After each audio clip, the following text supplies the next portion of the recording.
pendengar kita berdialog. Kembali lagi dengan aku Nadra yang akan menjadi pembawa dialog beberapa menit ke depan. Dan sekarang kita lagi bareng Radam, mahasiswa Teknologi Sains Data angkatan 2023. Say halo dulu dong ke kamera. Halo, Radam. Nah, di episode kali ini kita akan berdialog seputar organisasi dan juga kehidupan akademik sebagai seorang mahasiswa pastinya. Nah, untuk Radam sendiri nih, kesibukan akhir-akhir ini apa aja sih? Mungkin ini sih, sekarang itu kan lagi minggu-minggu ujian ya, jadi emang aku fokus di ujian aja sih, sama ada kewajiban buat tutoring, kayak gitu, tutoring private. Tutoring Itu aja private. sih. Nah, untuk anak-anak TSD sendiri pasti familiar banget ya sama Radam, karena dia anak yang hitungannya sangat aktif dan juga dia tuh banyak mengikuti organisasi-organisasi. Radam mau kasih tau kita nggak? Kira-kira organisasi yang diikuti apa aja sih? Oke, mungkin dari yang pertama itu ada Unar Mengajar, jadi staff program, terus BEM FTMM, jadi staff Kristek, terus Hima juga di Departemen Riskel, staff juga, terus sama di Iris, di researcher. Iris. Bisa dijelasin nggak kesibukannya di organisasi-organisasi itu apa aja? Mungkin ini sih, kalau yang dari Iris ini kan emang ada project yang berkala itu, cuma emang sekarang masih senggang karena emang belum berlanjut, ya kan.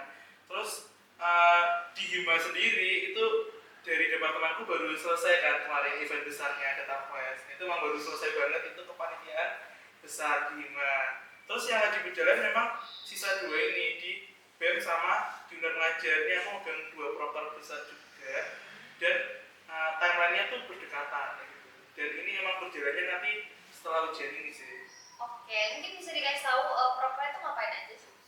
Kalau yang di Unar Mengajar itu kita ngadain school visit, kayak sekolah fun and visit. Jadi kita ke ke SD ya, SD di Surabaya, top 5 SD di Surabaya. Nanti kita belajar di sana kayak mempelajari apa sih kurikulum yang berjalan di sekolah itu gimana. Nah, nanti hasilnya pembelajaran kita ke guru-gurunya itu kita serap terus kita implementasikan ke sekolah berkembang di luar Surabaya. Kan di luar Surabaya itu masih banyak sekolah SD yang membutuhkan apa ya, maksudnya masih belum terjamah kan gitu loh intinya. Nanti kita memberikan pengajaran di situ. Nah, kalau yang di BEM ini ada workshop PKM, ini untuk mempersiapkan mahasiswa-mahasiswa apa sih itu PKM kayak gitu, untuk mengenalkan dan juga mempersiapkan. Kan ini kan di akhir tahun kan baru mulai PKM kan nanti. Nah, maba-maba kan pasti belum tahu ya apa itu kayak PKM. Nah, nanti boleh banget kalau misalkan mau join situ. Aduh. Oke. Nah, tadi Radam udah sedikit jabarin juga kalau saya dia lumayan padat ya kayaknya setelah ujian ini. Nah, gimana sih cara Radam mengatur prioritas antara tanggung jawab organisasi dan juga pastinya kehidupan akademik? Oke. Jadi kalau misalkan aku memisahkan tanggung jawab organisasi sama akademik itu yang aku kesampingkan dulu itu di tanggung jawab akademik, karena tanggung jawab akademik itu kan berhubungan sama diri aku sendiri ya. Nah, dan aku tuh orangnya tipenya deadlineer, jadi kayak mepet-mepet gitu loh. Jadi sebenarnya tuh aman dan nggak apa-apa banget dikesampingkan, karena walaupun aku ngerjainnya kayak deadline tapi tetap dikerjakan dan tepat waktu, bukan yang asal ngerjain gitu lah.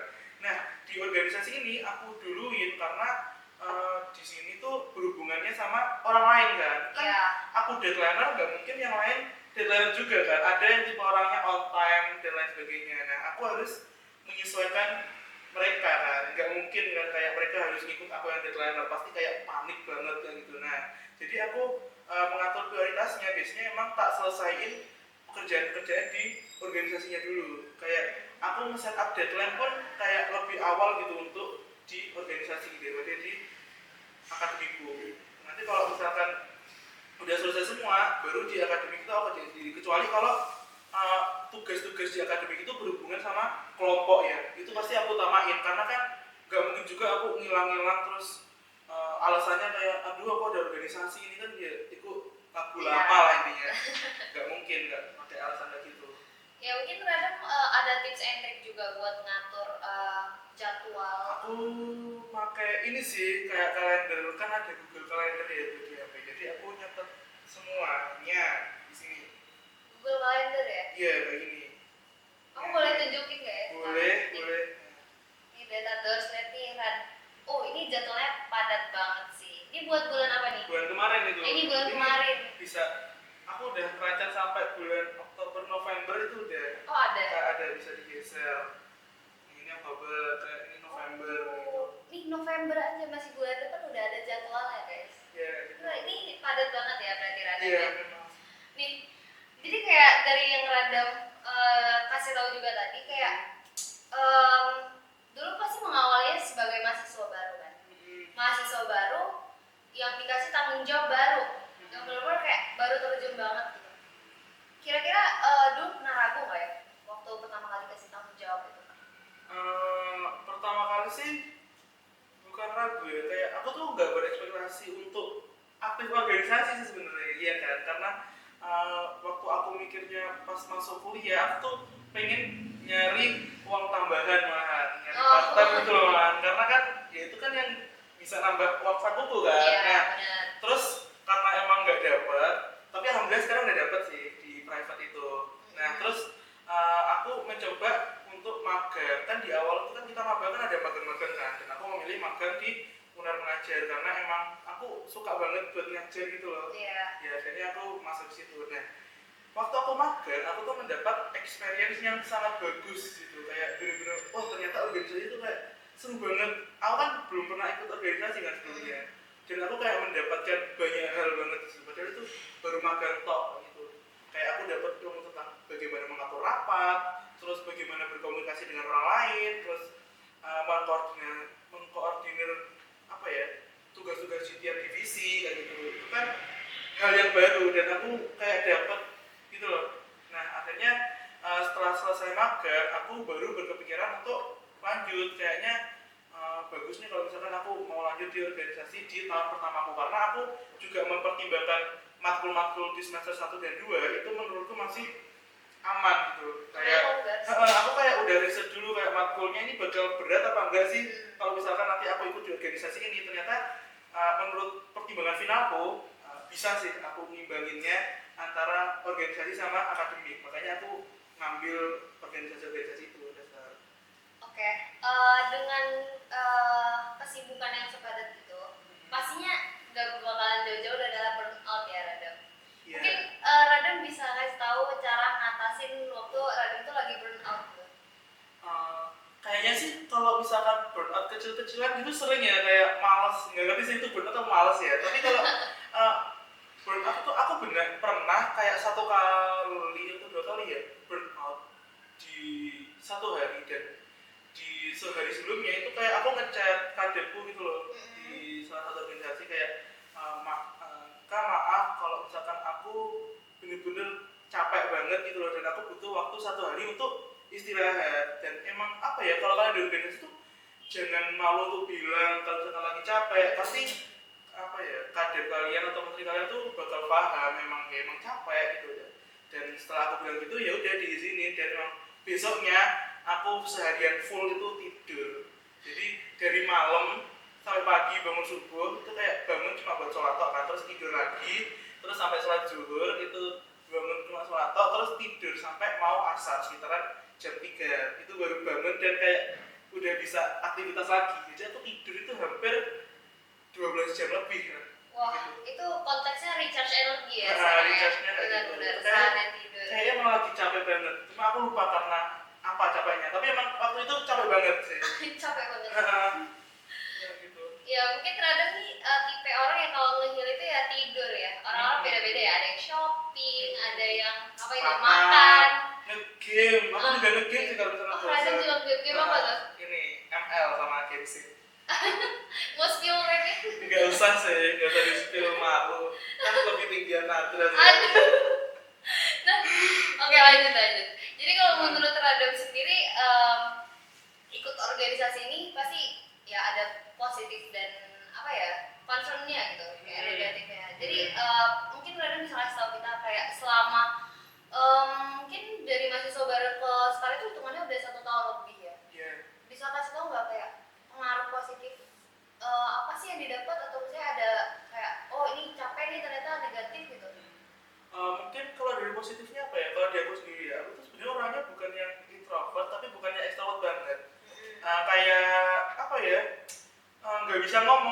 nggak no kontes, kecuali kalau kayak ngajar gitu ya. Nah, seiring dengan berjalannya aku berorganisasi, kan aku bertemu dengan banyak orang dan banyak berkomunikasi. Akhirnya ya sedikit demi sedikit emang cara ngomongku tuh mulai membaik. Walaupun kayak gini ngomong gini kan aku masih belum seluas itu kan ngomongnya, tapi setidaknya ya itu memang apa ya, menurutku better daripada aku di tahun kemarin gitu. Terus skill ngomong itu bakal kepake banget ya nanti kayak di presentasi final project ya kan. Itu kan kayak harus ngomong banget menjelaskan presentasi itu kan apa ya, melatih gimana bagusnya kita ngomong kan. Anak TSD relate sih. Relate sih. Karena final project itu tuh selalu presentasi. Presentasi final project dan waktunya kan nggak sebentar ya. Iya, nggak sebentar. Nggak boleh sebentar sih. Nggak boleh sebentar, benar.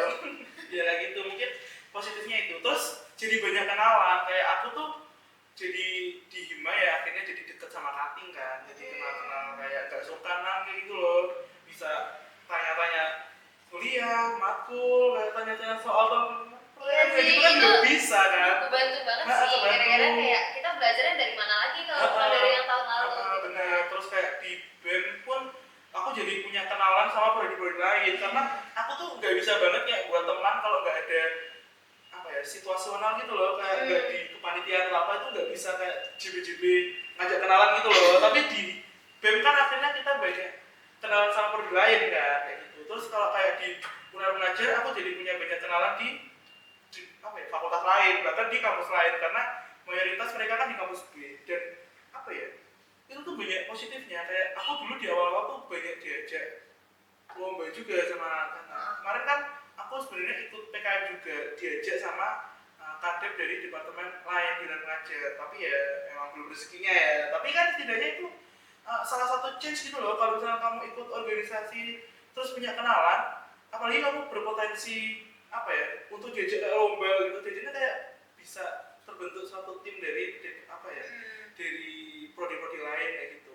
Itu juga dan itu bakal seru banget sih, kayak buat lomba bareng prodi lain. Terus kalau mungkin concernnya sih apa ya, kalau misalnya kamu nggak bisa bilang tidak, ya kan, Iya bisa sih, say itu, no untuk orang lain, itu bakal berdampak negatif. Tapi bukan kayak organisasi itu memberikan dampak negatif ke kamu, tapi kayak itu hal negatif yang muncul dari kamu. Kayak kan kamu kalau di organisasi itu kan fokusnya ke prokermu kan ya, tapi bakal ada kamu ikut andil di proker kepanitiaan departemen lain kan. Nah, kamu harus tahu batasan kamu tuh, kamu bisa nggak ikut di sana, kayak itu bakal bentrok sama kegiatanmu di duniamu itu atau enggak. Kalau misalkan bentrok ya kamu harus bisa bilang enggak, aku nggak bisa ikut karena emang bentrok. Karena contohnya kasusnya ya, aku sebenarnya pengen banget ikut kepanitiaan A ya kan, dan emang aku udah diajak juga, tapi kepanitiaan ini tuh bener-bener bentrok sama prokerku di organisasi ini gitu. Jadi ya mau nggak mau aku emang nggak bisa ikut itu, padahal emang sebenarnya aku mau pengen daftar di situ gitu. Terus berarti kamu harus bisa bilang enggak gitu. Harus bisa bilang enggak, karena kalau misalkan ternyata aku terima tawarannya, ya ujung-ujungnya nanti aku bentrok dong, dan pasti bakal hilang-hilangan di salah satu ini apa prokernya kan, gitu, salah satu rapatnya atau bahkan kegiatan di waktu hari kayak gitu. Karena aku sendiri sebelumnya tuh ya mengalami hal itu, kayak aku nggak bisa, belum berani nolak kan, akhirnya ya bentrok, kayak aku nggak bisa full ikut rapat di suatu kepanitiaan itu. Dan dari situ kan aku tahu kalau emang aku tuh nggak berkewajiban untuk menerima semua tawaran yang ada gitu. Karena disesuaikan sama passion dan juga limit diri sendiri. Bener, kan limit kita kan beda sendiri, bener kayak gitu. Oke, terus mungkin selanjutnya adalah keterampilan atau kayak apa ya, new skill yang kamu dapat dari setelah ikut organisasi atau kepanitiaan itu, kira-kira bisa kamu terapin nggak? Atau relate nggak sama kehidupan perkuliahan kamu? Relate banget sih, karena Contohnya itu tuh berhubungan sama perkuliahan, terus berhubungan sama ini sendiri sih. Maksudnya aku kan juga komting ya sama juga kan, kita kan iya sepasang lah. Nah, ilmu-ilmu dari yang aku dapatkan dari organisasi itu benar-benar bisa aku implementasikan ke angkatanku sendiri gitu loh. Kayak bagaimana membuat rapat, bagaimana buat notulensi, kayak kita buat template-template Ya, kayak gitu. benar, Itu kan sebenarnya satu hal kecil yang aku ambil dari pengalaman kepanitiaan yang aku ikuti kayak gitu. Terus juga apa ya? Aku tuh jadi tahu gimana sih memanajemen waktu dengan baik. Kayak omongan orang-orang tuh kan pasti organisasi tuh rapatnya rapatnya lama. Nyatanya enggak. Aku benar-benar bisa kayak menerapkan di proker-prokerku. Kalau misalkan rapat itu enggak lebih dari 2 jam. Kayak ya kita kan punya kesibukan lain kan di luar itu, enggak harus rapat dan yang dibahas kan apa sih kalau bisa rapat lama-lama gitu. Jadi ya gimana kita bisa memanajemen waktu dengan baik itu yang paling berpengaruh sih di apa ya di akademiku, karena itu kan ketika kita bisa mempersingkat waktu-waktu itu yang nggak terbuang sia-sia, akhirnya kan kita punya waktu yang lebih untuk belajar, ya kan? Mungkin selain belajar kita juga bisa me time juga ya. Me time itu penting, ya nggak sih? Iya, penting banget sih. Agar kita tetap waras. Tetap waras di tengah gempuran tugas ini. Gitu. Apalagi udah semester 3 ya? Ya walaupun emang semester muda sih, tapi ya nggak muda-muda banget. Iya, nggak muda-muda banget. Udah mulai kok gejolaknya ya kan? Iya, matkulnya 8 tugasnya 10 ya kan? Iya benar, kayak gitu kan. Mulai gejolaknya itu sudah ada, makanya harus tahu batasan diri. Kalau misalkan kamu nggak bisa tahu batasan diri, aduh, udah. Ini balik ke burnout lagi tadi. Oke, kita kembali. Tadi tidur lagi. Bener. Oke, jadi dari yang beberapa tadi Radam udah jabarin, menurut Radam keterampilan atau skill yang paling bermanfaat itu apa? Ya berarti ini sih cara manajemen waktu dan bagaimana cara kita berhubungan dengan orang lain. Ya itu tadi. Karena kan semakin kita banyak berhubungan sama orang lain, kita bisa tahu gitu loh sifat-sifat orang yang berbeda-beda dan kita bisa tahu cara menyikapi orang-orang itu. Apalagi organisasi kamu banyak, lingkungannya juga berbeda-beda ya. Lingkungan juga berbeda-beda, nggak ada yang sama. Iya. Terus aku mungkin mau minta Radam buat kasih saran nih. Apalagi buat mahasiswa baru yang pastinya nanti bakal nonton data dialog ini ya. Buat data dosen lagi nonton.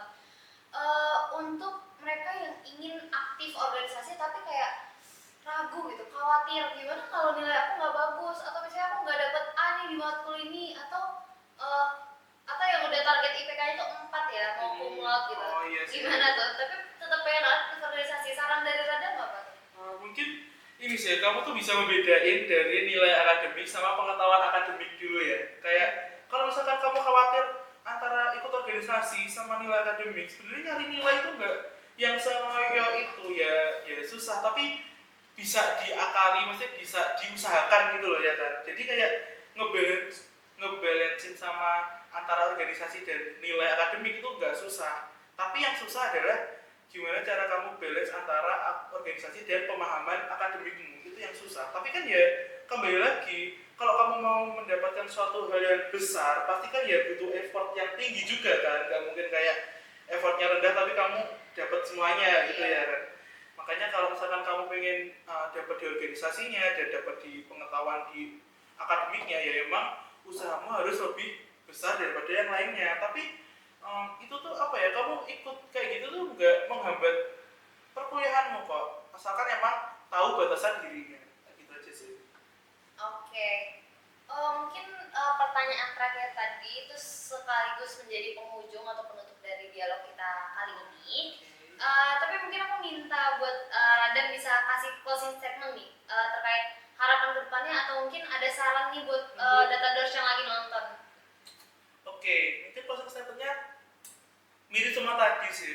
Kayak di perkuliahan itu kan cuma sekali ya kesempatannya, jadi ya explore sebanyak-banyaknya. Jangan kamu membatasi dirimu hanya karena kayak takut nilaimu itu ini loh, nilainya turun atau apa. Karena kamu bisa mengeksplor dirimu sejauh mungkin di universitas ini, dimanapun, di organisasi, di kepanitiaan, di freelance ataupun di partai gitu ya. Tapi yang penting kamu tahu batasan dirimu itu. Karena kalau misalnya kamu tahu batasan dirimu, kayak aku emang bisanya cuma ikut di satu kegiatan, 2 kegiatan, ya nggak masalah. Karena itu apa ya, nggak bakal berpengaruh signifikan ke akademikmu kayak gitu. Yang penting kamu tahu batasan dirimu, jangan semuanya diambil. Itu sih. Oke, mantap. Jadi itu closing statement Radam sekaligus untuk penutup dari dialog kita hari ini.